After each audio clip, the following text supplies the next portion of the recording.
ఇక 20 పేజీల లేఖ రాసి విశ్రాంత ఉపాధ్యాయుడు ఓర్ని అమ్మ ఇట్లా అవుతుంది. ప్రభుత్వం బంధువులపై ఆరోపణ, జనగామలో విషాద ఘటన. 20 పేజీల నోట్ రాసి చనిపోయిందంట రిటైర్డ్ టీచర్. బెనిఫిట్స్ వస్తలేదంటనే, జాప్యమే, రిటైర్మెంట్ బెనిఫిట్స్ రాక ఉపాధ్యాయుడు చచ్చిపోయిండు. దీనికి ఆన్సర్ చెప్పే మొగోడు ఎవడైనా కాంగ్రెస్లో ఉంటారండి. బావమరిది బంధువులు డబ్బులు ఇవ్వలేదని లేఖలో పేర్కొన్న మల్లయ్య కేసు నమోదు చేసి దర్యాప్తు చేపట్టిన పోలీసులు. బాధ అనిపిస్తుందా?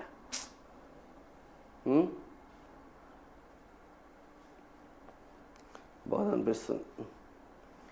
ఎస్ఐఆర్ ప్రక్రియలో ఎంఐఎం అడ్డంకులు సృష్టిస్తుంది. సీఈఓకు బీజేపీ ఫిర్యాదు. రాష్ట్ర ప్రధాన ఎన్నికల అధికారిని కలిసిన బీజేపీ బృందం. ఎంఐఎం కాంగ్రెస్ నేతలు బిఎల్ఓలను బెదిరిస్తున్నారని ఆరోపణ. ఎస్ఐఆర్ ప్రక్రియ సజావుగా సాగేలా చర్యలు తీసుకోవాలి అని విజ్ఞప్తి. ఇంగ్లీష్ ఫారాలు కూడా అందుబాటులో ఉంచాలని సీఈఓకు వినతి పత్రాలు అందజేస్తూ ఉన్నారు. ఇక్కడ గట్టిగానే అందుకుంటున్నారు బీజేపీ నుంచి. ఒక్కసారి ఇదైతే ఘోరమే. జీపీఎఫ్ డబ్బులు బెనిఫిట్స్ రాక టీచర్ చచ్చిపోయిండు. ప్రభుత్వ టీచర్ జనగామ చదువుదామా. 20 పేజీల లేఖ రాసి విశ్రాంత ఉపాధ్యాయుడు చచ్చిపోయిండు. జనగామ జిల్లా కేంద్రంలో విషాద ఘటన చోటు చేసుకుంది. ఇండస్ట్రియల్ ఏరియా నివాసి విశ్రాంత ఉపాధ్యాయుడు పగిడిపల్లి మల్లయ్య 20 పేజీల నోటు రాసి ఆత్మహత్యకు పాల్పడ్డారు. ఈ ఘటన స్థానికంగా తీవ్ర కలకలం రేపింది. 20 పేజీల లేఖలో సంచలన ఆరోపణలు. ఆ లేఖ రాసిన తర్వాత తనకు రావాల్సిన రిటైర్మెంట్ బెనిఫిట్స్ విడుదలలో తీవ్ర జాప్యం జరిగిందని మల్లయ్య పేర్కొన్నట్లు సమాచారం. అలాగే తన బావమరిది ఇతర బంధువులు ఇవ్వాల్సిన డబ్బులు ఇవ్వలేదని ఆరోపించారు. ప్రభుత్వం ఇతరులపై ప్రస్తావన.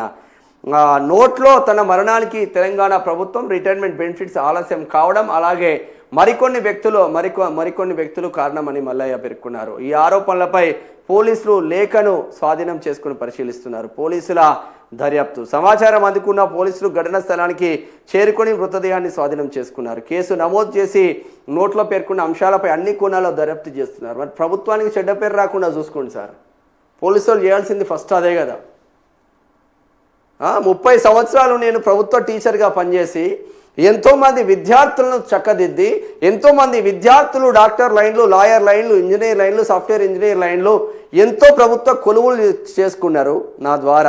నా విద్య ద్వారా నేను అంతా మంచిగా చేశానని ఆ ప్రభుత్వ ఉద్యోగి రిటైర్డ్ అయ్యి హ్యాపీగా ఉండాల్సిన ఏజ్లో, మిగతా కాలక్షేపం గడపాల్సిన ఏజ్లో తన రిటైర్మెంట్ బెనిఫిట్స్ ఇవ్వక తను మానసిక క్షోభకు గురి చేసి, తన బావమరిది బంధువులు కూడా కొంత ఈయన పైసలు ఇస్తే వాళ్ళు కూడా రిటర్న్ చేయక ఈ బెనిఫిట్స్ రాక ఆయనకి ఇక మానసికంగా కుంగిపోయి అనేక ఆరోగ్య సమస్యలతో చచ్చిపోయిందంట. ఒక టీచర్కు రావాల్సిన రిటైర్మెంట్ బెనిఫిట్సే మీరు ఇవ్వలేదు. ఇక మేము 1వ తారీఖు జీతాలు ఇస్తామంటారు.